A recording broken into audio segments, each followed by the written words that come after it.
I like to think of YouTube as a brain. You have your left side and your right side. And it's not that YouTube is inherently left-brained, but it costs a lot of money to keep a website like YouTube up. And it's times like those where you really aren't able to find a creative way to make money sufficiently. Especially because the reason YouTube costs so much to maintain is that people make a lot of videos. And I mean a lot. Obviously, there's a bigger circle of YouTube than the YouTube that you know, but until you see it for yourself, you really don't know just how much stuff there is out there. Not all of it is of the same popularity, quality, or quantity, but there's a certain goal among a lot of people out there when they make videos. Become a YouTuber, get known, make money. But to get recognized on YouTube, you have to use quite a bit of logic. And it's not that you're inherently left-brained, but there's a lot of factors on a website with an algorithm. There's one bit of advice everyone hears at one point or another when starting out on YouTube.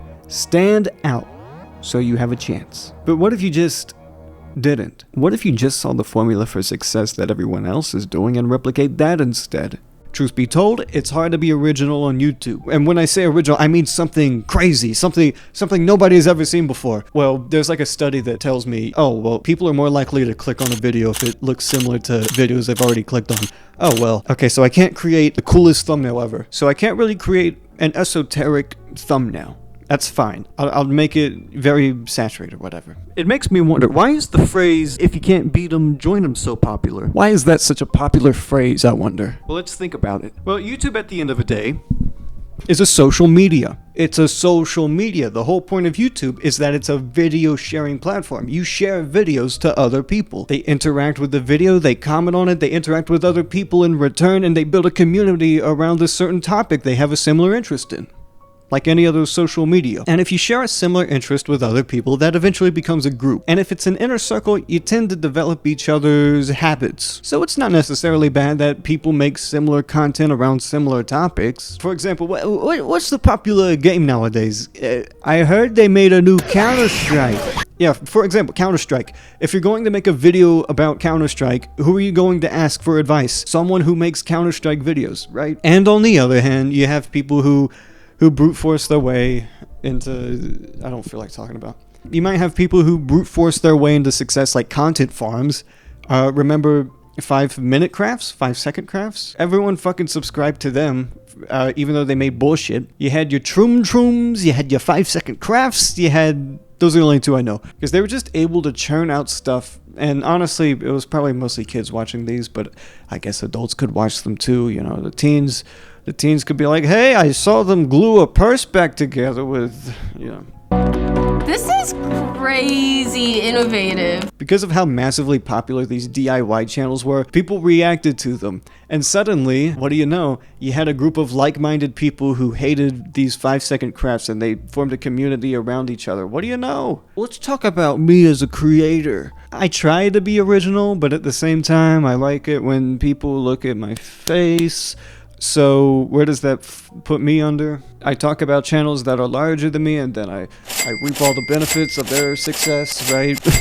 Honestly, there's been both times where I've opted for creativity over the algorithm, and times where I've opted for the algorithm over creativity, and I think both of them have had really bad results.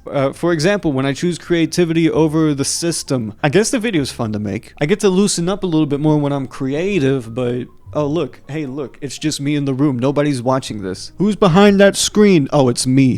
What happens when I try to do more algorithm stuff? It does a little bit better. That age is like bread soaked in milk. That age is like bread soaked in penis. I'll get some examples from my channel. Like my Maddie B video. I found out after I uploaded the video, I ended up using the exact same Matthew Beam face as somebody else who made a similar video about Matthew Beam. And I'm way too lazy to change my thumbnail, so lost cause.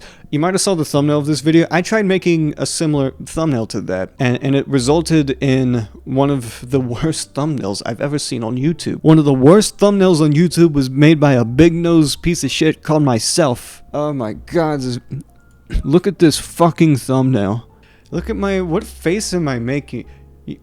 What is that? Like, why the fuck do I look like? You can see my left side being cut out. It looks like there's a huge bright light where I'm just like, this is the face someone makes when you fart really loud on a subway. I fucking hate this thumbnail. I'm not perfect. I've made a couple of mistakes in my life. I say that like I didn't make that video 2 months ago.